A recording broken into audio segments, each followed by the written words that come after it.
Welcome to the Navigating Dental Insurance Podcast, where we don't take from insurance companies. Here are your hosts, Mr. Jordan Comstock and Mr. Ben Tuine. Welcome to another exciting episode of the Navigating Dental Insurance Podcast. This is the Say No to PPO series. My name is Ben Tuine. I'm the solo host for today. Jordan Comstock is unavailable. The purpose of this episode is I have Christine Taxin on the line with me, and we're both doing, along with several other speakers, we've been invited to participate in a dental and medical insurance extravaganza this fall in Las Vegas. So, Christine, thanks for being on the show today. Thank you. I'm so excited. Yeah, we're excited too. Really excited. Jordan and I are thrilled to be a part of your extravaganza. And I'll tell you that the topic of insurance, whether it's dental billing or medical billing, is on the rise in terms of doctors and front office team members wanting to find the latest and greatest continuing education around these topics. So thanks for putting this together. Well, you're welcome. You know, we both work with hundreds of doctors, and we get the same questions all the time with changes that happen. So I'm excited to put the experts for each area of billing in one place to allow the teams and doctors to get almost all the information they need in one place. So it's exciting. Yeah, this is very smart and wise, and I hope this continues because the insurance, you just can't get enough good insurance knowledge. You take one course, and then you take another course that's along the same lines of insurance, and you start to realize, wow, there's just so much to learn in the world of insurance. And so I'm looking at your speaker list here. You have yourself. I'm not sure if this is still current, but we have Teresa Duncan, Jan Palmer, and Lou Schumann, Dr. Schumann. You have. Yeah, go ahead. Go ahead. No, go ahead. No, you have Cynthia, what's her last name? Nygren, right?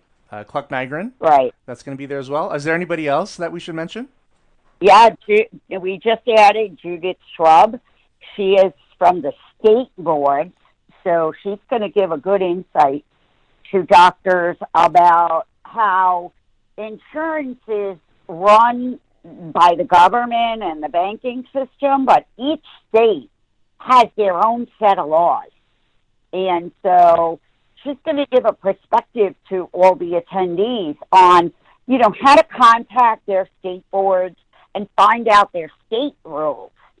One of the big rules that's going around right now is the transparency rule, where doctors are supposed to be transparent with their fees, but yet insurance companies aren't. Right. So there's a big thing going on in Washington right now about that.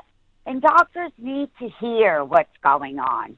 Because when I call my teams or put a newsletter out, they say, why do I have to do that? Well, I don't make the rules. You don't make the rules. They make the rules. So we're just passing them on so that doctors don't lose payments and don't get cut back on fees and things without knowing what's going on. Yeah. So we want to really help them in that aspect. So it's very exciting. That is really awesome. Last year I put out an article in Dental Economics about how to police against illegal and unethical insurance practices. And I was really surprised at the response that I got. I received responses from people, from front office managers to doctors that had additional things to add to that article. They're saying, hey, this is another technique that we've used in terms of contacting the dental board, insurance commissioner, or other regulatory bodies.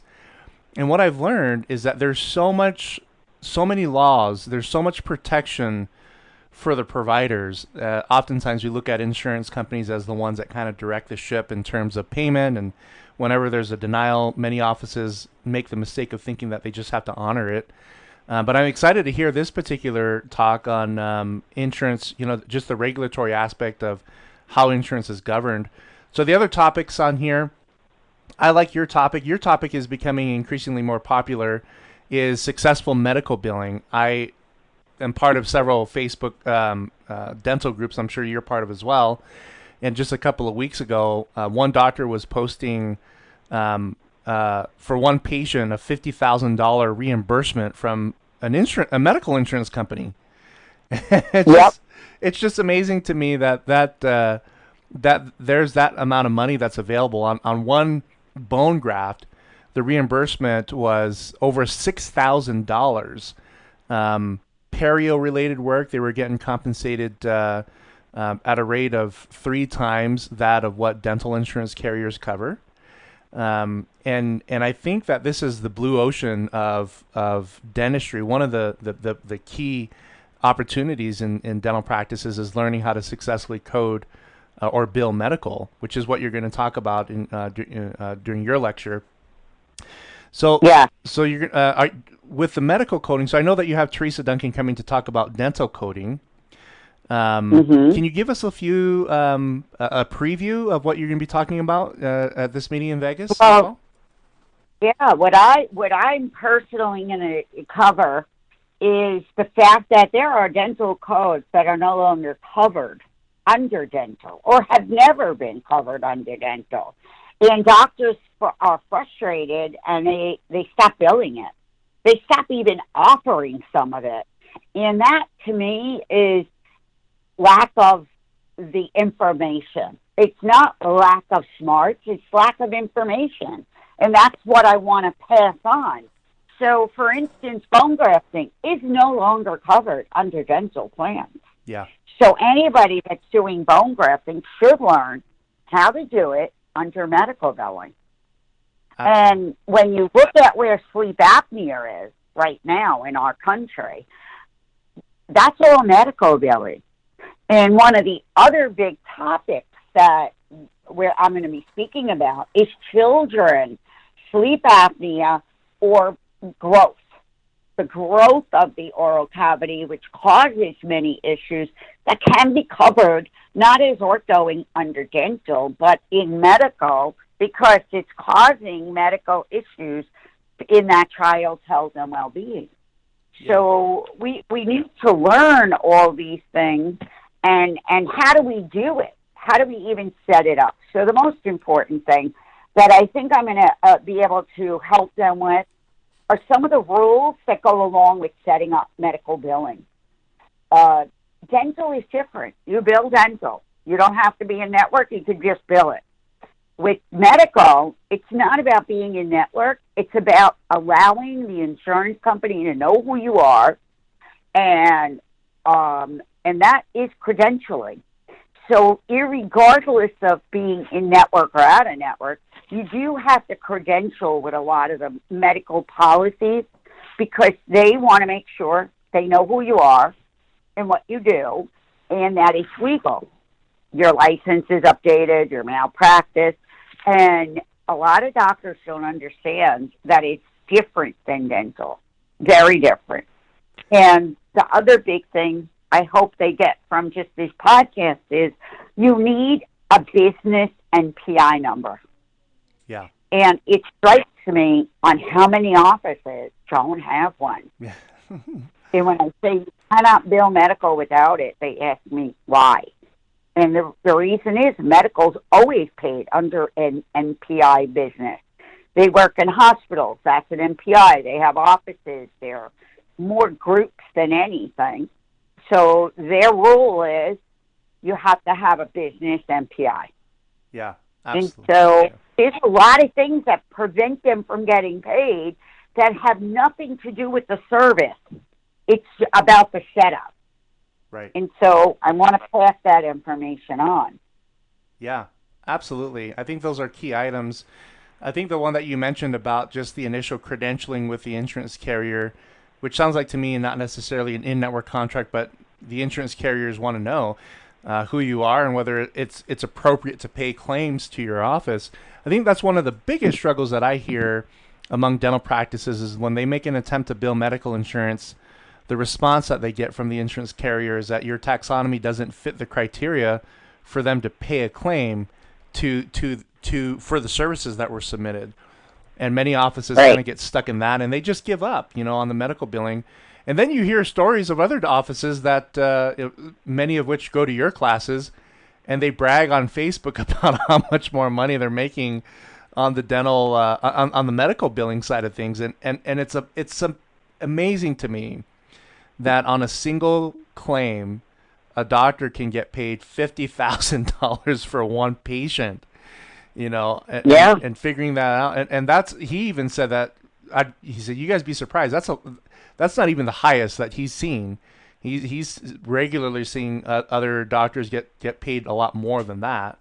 But I mean, imagine your world of coding in terms of your income just increasing. You're already doing the work, but I think many offices are leaving so much money on the table and patients paying so much money out of pocket when a lot of this could be covered by medical.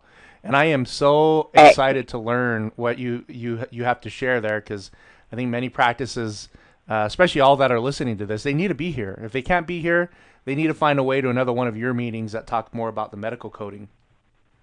Well, this meeting is going to allow them to make good decisions in the future, whether it's working with you in your expertise, and we have a lot in common. I want to work with people that kind of add to the doctor's practices. And so one of the things that I always tell them is contact Ben and his group, because you need to look at your fee schedule and raise it to the highest level, because you can't have two fee schedules, so you need to have a higher fee schedule. And if they're in network with dental, there are some things don't bill dental. It's not going to cover it anyway. Right. So know those codes and raise them to the higher fee. That's how doctors are making that additional money. So there's a lot of rules and people involved in helping them make the right decisions. And I just think that this is going to be one of the most exciting 2 days in my experience, because I'm looking to sit in on everything, on everybody's courses. Because you can't be an expert in everything, just like the doctors can't be an expert in everything. So imagine having that much brain power in one place. I mean, that's amazing. I agree. I agree. And I think you're onto something here, because the insurance education, you go to different conventions, and the last one that I spoke at was at the Pacific Northwest up in the state of Washington. And when I looked at the speaker list, there were only a small handful of those talking about insurance, but those classes were the most packed. I was fortunate to be given 2 rooms. They had to combine 2 big rooms, and I think in our side of the building, we had the largest attendance of attendees. And, I don't know how I lucked out, but they gave me 6 hours to present on the Friday. And the feedback that I heard from the participants is that, why don't these conferences just do like a whole section? Okay, this day we're going to have insurance classes in this room, and it's just going to be a lineup of insurance speakers that can speak on insurance, from medical billing to dental coding to negotiations to all the things that you need to understand about how to be more effective when it comes to dealing with insurance in general. So I envision this conference, the one that you're building, it's going to catch on, and it's going to be a multi-state thing, multi-year thing, because it seems like there's a high demand for people wanting to learn more about this. Now, tell us about the attendees. Do you have to be a doctor to attend this meeting? No. I mean, we have a lot of registered people already, and what I'm seeing is teams coming with their doctor. So, I mean, I'll get a call, or the team will get a call, and it's a doctor or his team signing up 3 and 4 people, because they understand that there's a lot to learn. And this is so smart for the doctors. They can they will be able to learn more if they assign each group different criteria to make sure that they're really learning, and then have time to come and sit with experts like you after you speak and really, get to dig deeper and find out more. And that's what I'm seeing, which is so smart on the doctor's part. And right now we are running an early bird discount at $200 discount for the first person and more for the second. And so we're seeing a lot of teams sign up. So I hope everybody hears this, because the biggest thing I want to come out of this is to have a form of credentialing available for team members who are doing the billing for doctors. Yeah. Because there aren't many doctors doing this. Their teams are doing it. And what's the reward in the end for the team member? Right. There's no certificate.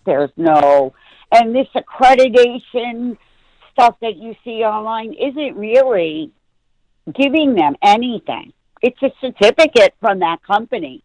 But I want to go further than that, Ben. I want to go where they're being credentialed like medical coders through the organization itself.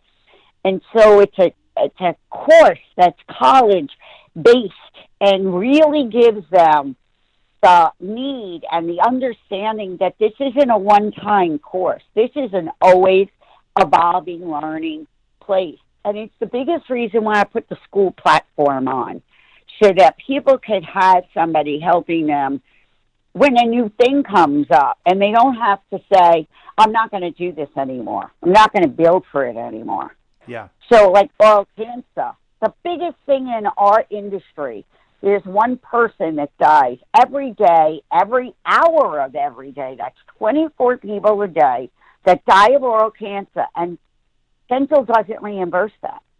But medical does. Right. So one of my goals is to show every medical office how do you do that? Because they are medical providers. They are not a mechanic. They are providers for a part of our body that's connected to the rest of us. And if you get cancer anywhere, you could die.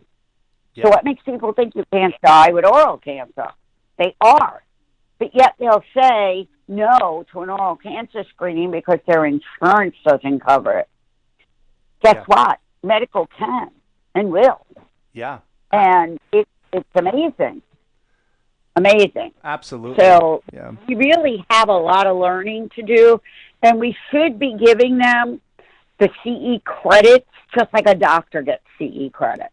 Yeah, I agree. And I do give the CE credits will be at this meeting, and of course every doctor attending is going to get those CE credits, and they're going to get a lot of CE credits for the year.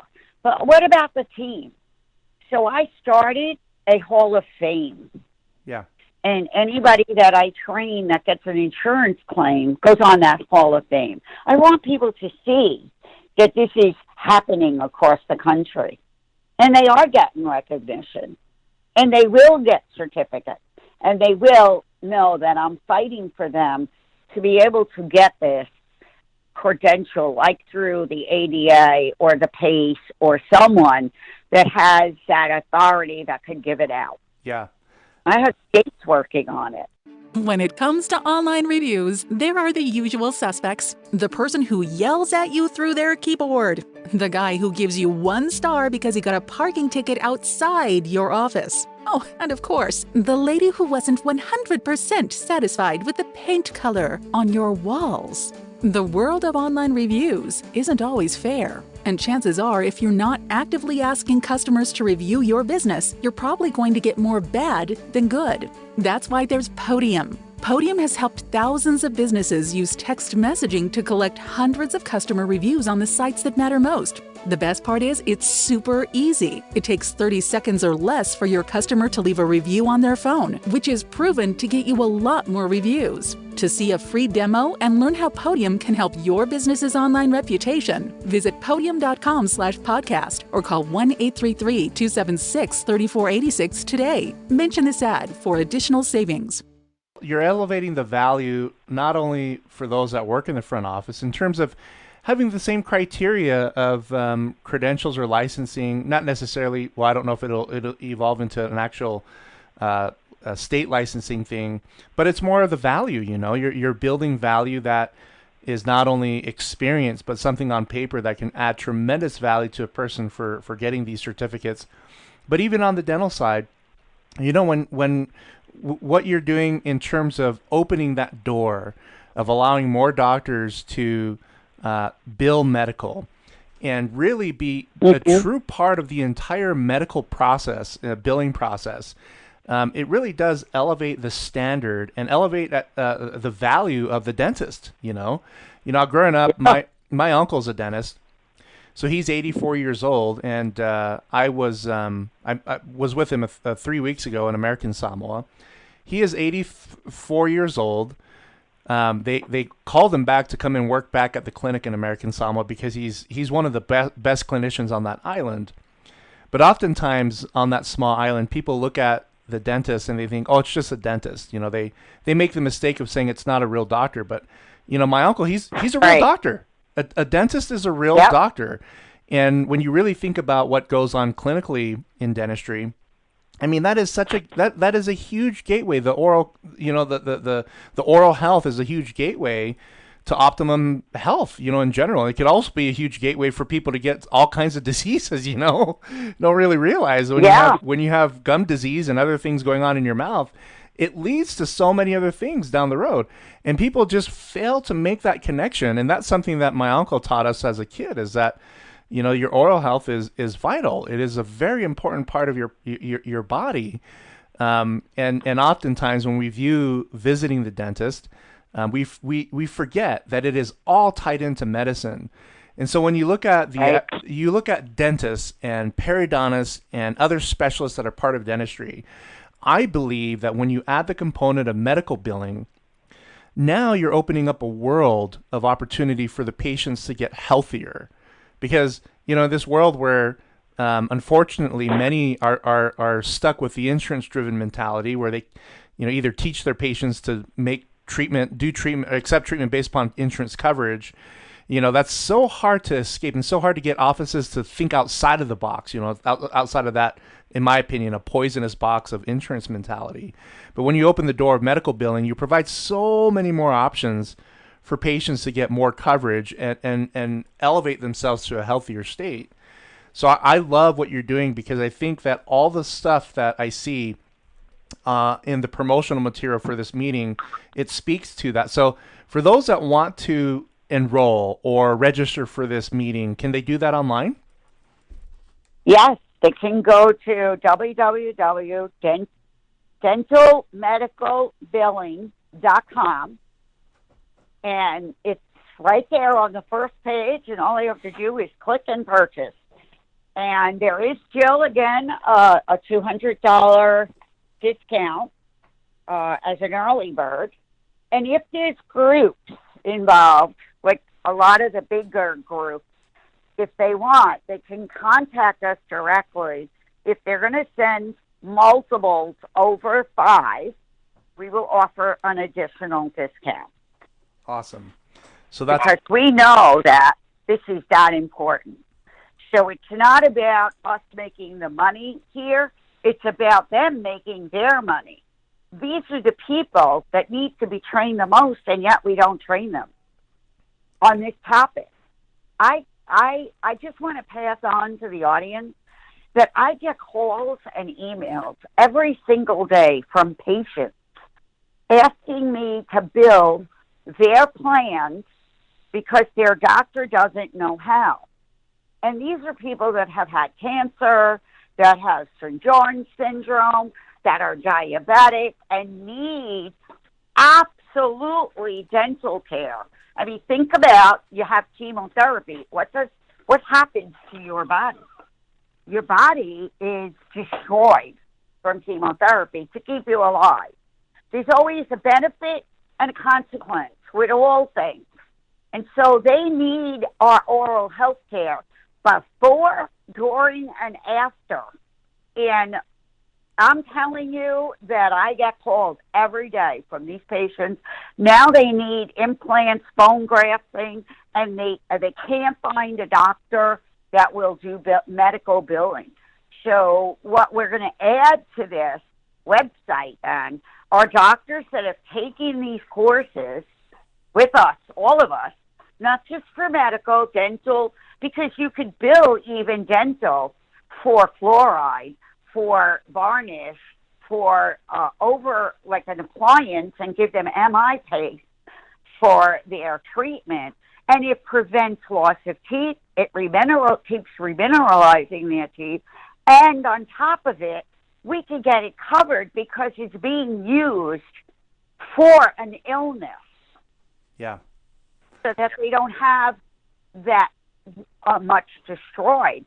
So we are going to actually start to put doctors up that have gotten the training on the site, so that when I do get these emails from patients, I could direct them to a place that understands how to bill dental and medical for all of the services they need properly. I love that. And that's going to just be benefit, because I cry because I can't do their billing, because every doctor has to do their NPI number. Right. So unless we are working with them specifically, I can't do the billing to the patient, and it really breaks my heart, because I know, and you know, that there are benefits out there. Yeah. So let's help them. Absolutely. Absolutely. My goal, help them. You know, medical insurance isn't cheap. Neither is dental insurance. But I like... No, nothing is. Yeah, I like the idea of maximizing it. Like in our family, we have a high deductible plan. Like most people that are self-employed, high deductible plan. So you have to spend $10,000+ just to reach your deductible. Fortunately, they have these individual deductibles where it's roughly half of the entire family deductible. And for our family, the only person that has met that this year is my wife. You know, we've been really, truly trying to maximize it and find every opportunity that we can do to use our medical insurance as much as we can. And this whole window of knowing that there's a lot that can be covered under medical insurance is very encouraging for people like me that I choose not to purchase dental insurance because I choose to pay the providers a different rate, let them determine how much they need to bill to me. That's, you know, a fee that is commensurate with the value of services that they're offering. And frankly, I feel like we get a better service that way when we choose a provider based upon being a fee-for-service patient. But being a medical patient or having medical insurance and having access to that, it just opens up a world of opportunity both for the doctors and for the patients. So I just hope that everybody's listening to this seriously considers attending this meeting. This is October 4th and 5th, Las Vegas. Mm-hmm. We're going to post the website on the show notes for you to go to dentalmedicalbilling.com and register. Take the time to learn this stuff, and I promise everybody that I know that has either attended Christine's class or engaged in medical billing one way or another, it just opens up so many doors for you to improve profitability, improve efficiencies on case presentation and case acceptance, as well as many other things. But that's just one thing that's going to be talked about. You know, during this meeting, there's so many different topics, and you'll see them on dentalmedicalbilling.com in terms of the lineup of speakers that are prepared to educate you on all things insurance. Christine, any closing comments for our listeners? I just want to, we just posted on the Dental Medical Billing website the name of every program that will be there and who the people are, so that everybody can see what's the event details and who's going to be there and what are the options for your learning. It's not just who's on the flyer. It's so much more. It's really so much more. It's going to be, I don't know. I'm hoping for people to say in the end, wow, I could help so many more because of this. And we'll all be granted the ability to continue to help and continue to want to grow, because we are helping patients. We're helping us, but we're helping patients. Absolutely. And that you can't buy that. Absolutely. You can't buy it. Amen So to that. I'm excited, and I hope everybody comes to join us because the speaker lineup is people from the ADA that are going to speak about how they could help doctors, the state, Jan Palmer. She's going to talk about everything that you need to know about Medicare. Teresa's going to talk about dental. You're going to talk about negotiating those fees. And I mean, it's just, how could you ask for more in one place? I agree. You know? Yeah. So I'm excited. Very, very excited. Me too. And I truly hope that this continues just beyond this year. I hope that we have multiple meetings like this, because I really believe that you could attend this meeting in October, but also could attend the exact same event in January and learn just as much as you learned, if not more, than you learned in October. You know, these mastermind meetings on the same topics, it's just constant learning because there's constant change in the industry. So, Christine, thank you for putting this together. We're really excited. Jordan and I are going to be attending. We're really excited to be there, and we hope to bring. And I'm excited for you to be there. Absolutely. Yeah, and you know, even the companies that we chose to come had something to do with billing, treatment planning, and making everything about their practices better. So it's just going to be an amazing meeting, and this is going to be an ongoing meeting for sure. Yeah, for sure, because people are excited, and I hope that more people are excited by hearing this podcast. And again, if you have groups that you want to enroll, call us. We'll help you. absolutely. And we'll make sure that they get a good spot. Absolutely. And even more training than they could have thought of. So well, thank I'm very you so much. excited. Yeah, well, thank You're you welcome. so much. Well, we appreciate you being on our show today to talk about this. I was really excited to get this to air out and for our listeners to share this. Also, please share this with your friends and colleagues that we know everybody can benefit from insurance education, and we hope to see many of you there. Again, we'll post this information in the show notes, and we just want to extend a great thanks to Christine and your husband for organizing this, and we look forward to seeing you this fall. Well, thank you, and I can't wait. And if anybody has questions and they would like to call, they could call me directly, Ben, at 914-450-2906, and we will make sure that they get whatever answers they need in making a decision if that's what they need. Okay? Absolutely, and I'll post that number in the show notes with the website and your email address.